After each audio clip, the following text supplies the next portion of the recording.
विकासशील इंसान पार्टी के अध्यक्ष और बिहार सरकार में मंत्री मुकेश सहनी जब यूपी गए तो उन्हें वहां नजरबंद कर दिया गया, जिसके बाद मुकेश सहनी ने वो तमाम सवाल सरकार से पूछे और साफ तौर पे ये कहा कि यूपी सरकार ये नहीं चाहती है। एक तरफ प्रधानमंत्री कहते हैं सबका साथ सबका विकास, लेकिन उसके आधार पर योगी सरकार नहीं चल रही है। उसके बाद वो जब पटना लौटे तो कई बात की चर्चा हुई। फिलहाल मेरे साथ हैं विकासशील इंसान पार्टी से विधायक हैं साहेबगंज से राजू कुमार सिंह। कल एनडीए के विधानमंडल दल की बैठक थी जिसमें मुकेश सहनी ने बॉयकॉट किया, वो नहीं गए, लेकिन अब राजू कुमार सिंह उनके ही पार्टी के विधायक हैं, लेकिन वो अब कहीं ना कहीं कह रहे हैं कि मुकेश सहनी का ये फैसला गलत है। तमाम चर्चा करेंगे। हमारे साथ राजू कुमार सिंह खुद मौजूद है। क्या लगता है राजू जी, विकासशील इंसान पार्टी से आप विधायक हैं, क्या आपका कहना क्या है? सबसे पहले देखिए, बहुत कुछ कहना अभी ज़्यादा जल्दीबाजी होगी। मैं आज सोच रहा हूँ कि आज मुकेश सहनी से हम लोग की बैठक होगी, बातें होंगी। इतना ज़रूर कहना चाहूँगा कि ये बहुत ही दुर्भाग्यपूर्ण रहा। जहाँ पे एनडीए के घटक दलों की बैठक होनी थी, उस बैठक में ना जाना ये दुर्भाग्यपूर्ण रहा, क्योंकि वही एक प्लेटफॉर्म होता है जिस प्लेटफॉर्म पे आदमी अपनी बातों को अच्छी ढंग से रख पाता है और उस पर सदन नेता सोचने को मजबूर होते हैं, उस कार्यों को करते हैं। इसलिए मैं सिर्फ इतना कहना चाहूँगा कि कल के एनडीए के बैठक में ना जाना एक बहुत ही दुर्भाग्यपूर्ण रहा। आज हम लोग अपने राष्ट्रीय अध्यक्ष के साथ बैठेंगे और आज निर्णय लिया जाएगा कि आगे क्या करना है। राजू जी, सवाल इसलिए भी है क्योंकि बीजेपी के जो विधायक हैं उनका कहना है कि मुकेश सहनी एमएलए की तो जीत ही नहीं पाए, विधायक बन भी नहीं पाए, वो मंत्री बन गए। वो कैसे कहते हैं कि उनकी बात नहीं सुनी जाती? उनकी बात तो सुनी जाती है, तभी तो आज वो बिहार सरकार में मंत्री हैं। देखिए, ये उनका अपना कहना होगा, क्योंकि हम लोग, मैं पहले भी कल भी बताया था लोगों को, कहीं ना कहीं हम लोग को आपसी अपने दल में ही वीआईपी में ही कोऑर्डिनेशन की कमी है।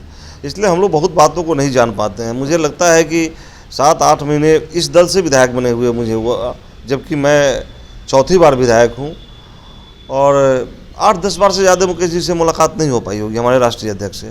तो राष्ट्रीय अध्यक्ष जी अपना निर्णय लेते हैं और उस निर्णय के आधार पर हम लोग को बोलते हैं चलने के लिए। तो इसी के लिए हम लोग बैठक करने वाले हैं कि भाई ये एक प्राइवेट कंपनी नहीं है जिसमें कोई डायरेक्टर हो और कोई वर्कर हो, कोई कर्मचारी हो।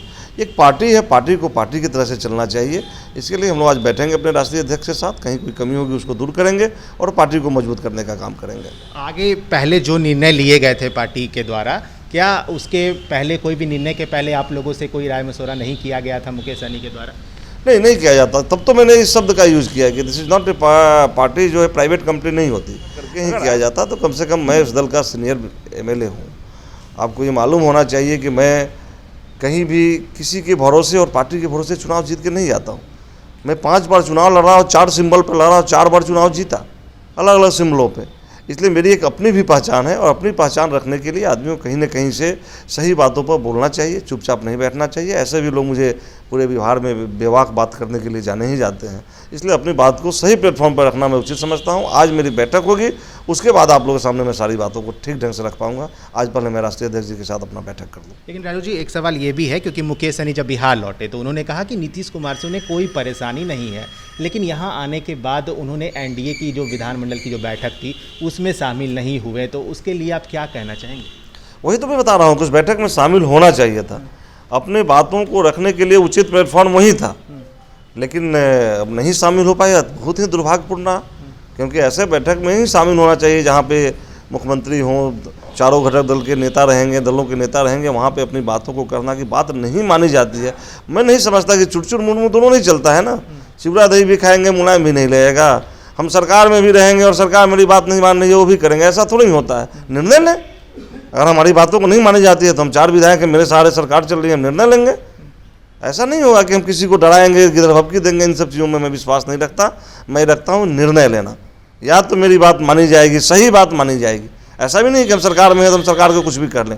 नीतीश जी में अगर पूर्ण आस्था है, नीतीश जी पर विश्वास है, तो विश्वास के साथ में आगे बढ़ करके उनसे बात करनी चाहिए। और बात नहीं होती है तो फिर आगे अपना निर्णय लेना चाहिए।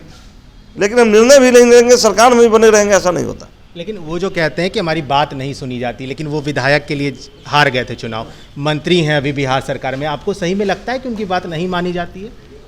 मुझे तो नहीं लगता, इसलिए कि मैं अपनी बातों को, जिन बातों को लेकर के जाता हूँ वो बात सुनी ही जाती है, लगभग सुनी जाती है। लेकिन उनकी बात नहीं सुनी जाती तो कम से कम हम लोगों के साथ भी तो शेयर होना चाहिए। अब किस तरह की बातें हैं ये भी देखना चाहिए कि हमारी अपेक्षाएं क्या है। सरकार से हम क्या चाहते हैं। अगर वैसी बात जो नहीं होने लायक हो उसको भी अगर हम चाहते हैं तब तो हमारी बेवकूफ़ी होगी ना। हम सरकार से क्या चाहते हैं। मैं भी बहुत ऐसी बातें हैं जो मैं उसमें मनन करता हूँ, सोचता हूँ तो लगता है कि नहीं ये नहीं होने लायक है, लेकिन बहुत सी ऐसी बातें हैं जो होने लायक है। मेरा भी कल बहुत ऐसा सवाल था जो माननीय मंत्री लोग को बेनकाब करने वाला था, लेकिन कल मौका नहीं मिल पाया। दुर्भाग्यपूर्ण बातें रही, क्योंकि हम लोग क्षेत्र से आते हैं, सारी समस्या को लेकर के जब ये एनडीए घटक दल की बैठक होती है, अपने प्लेटफॉर्म पे एक बैठक होती है, जो उचित प्लेटफॉर्म होता है वहीं पे जाकर के अपनी बातों को रखता है। जहाँ पे जो गलत किए हुए हैं उनके सामने वो भी सुने, वो भी उसका जवाब दें। और हम मतलब सदन के मुखिया भी बैठे रहते हैं, वो संज्ञान लेते हैं। अगर बहुत ही अति महत्वपूर्ण बातें हैं तो वो संज्ञान लेते हैं, फिर अलग से बातें होती है और लोगों का काम होता है। इसलिए उस प्लेटफॉर्म को छोड़ना कहीं से अच्छी बात नहीं। बिल्कुल। एक आखिरी सवाल है, क्योंकि कुछ भी होता है तो मुकेश सहनी की मुलाकात जीतन राम मांझी से ज़रूर होती है, और जीतन राम मांझी से जब मुलाकात होती है राजू जी तो सियासत काफ़ी तेज हो जाती है। आप क्या कहेंगे मुलाकात को? देखिए, जीतन राम मांझी जी पुराने सधे हुए नेता हैं, हम लोग के गार्जियन हैं, पूर्व के मुख्यमंत्री भी रहे हैं। मैं उनके बारे में बहुत कुछ कहना नहीं चाहूँगा, लेकिन मुकेश सहनी जी और जीतन राम मांझी का जब मिलन होता है, कोई ऐसा मौका नहीं हुआ है जिस मौके पे हम विधायकों को भी पूछा गया हो अपने नेता के द्वारा। तो मैं उस बारे में बहुत कुछ नहीं कह पाऊँगा कि जीतन राम मांझी से मिलकर के मुकेश सहनी जी क्या करते हैं। मैं उस पर बहुत कुछ नहीं बता पाऊँगा, क्योंकि कभी भी ना कोई राय ली गई, न मिलने के समय बताया गया, क्यों मिला गया नहीं बताया गया। और प्रेशर पॉलिटिक्स मैं सोचता हूँ कि अच्छा नहीं होता है। कहीं ना कहीं से अपनी बातों को रखा जाए, मेरी बातों को नहीं सुना जाए तो निर्णय लिया जाए, आर पार की बात होनी चाहिए। एक आखिरी सवाल, क्या एनडीए इंटैक्ट है? मुझे तो लगता है अभी इंटैक्ट है, कहीं कोई दिक्कत नहीं है। लेकिन एक चीज़ जरूर कहना चाहूँगा कि जो माननीय मुख्यमंत्री की सोच है, कहीं ना कहीं उस सोच को धरातल पर लाने में उनके मंत्रियों के द्वारा कमी की जा रही है, जो मुझे कल बहुत अच्छे ढंग से कल के प्लेटफॉर्म पर रखना था, जो मैं नहीं रख पाया, उसके लिए मुझे अफसोस है। चलिए, राजू कुमार सिंह थे, विधायक हैं साहिबगंज से, वीआईपी से विधायक हैं। और देखिए कि जिस तरह से बातें हुई और उन्होंने सवाल किए कि उन एनडीए की विधानमंडल की बैठक जो थी उसमें नहीं पहुंचे तो इन्हें खराब लगा, इन्हें चाहिए था। इनका कहना था कि मुकेश सहनी इनसे पहले बात विचार करते, विधायकों से बात विचार करते, फिर आगे का जो स्टैंड होता वो लेते। अपने सहयोगी बिरजू के साथ अश्मित सिन्हा, फर्स्ट बिहार, पटना।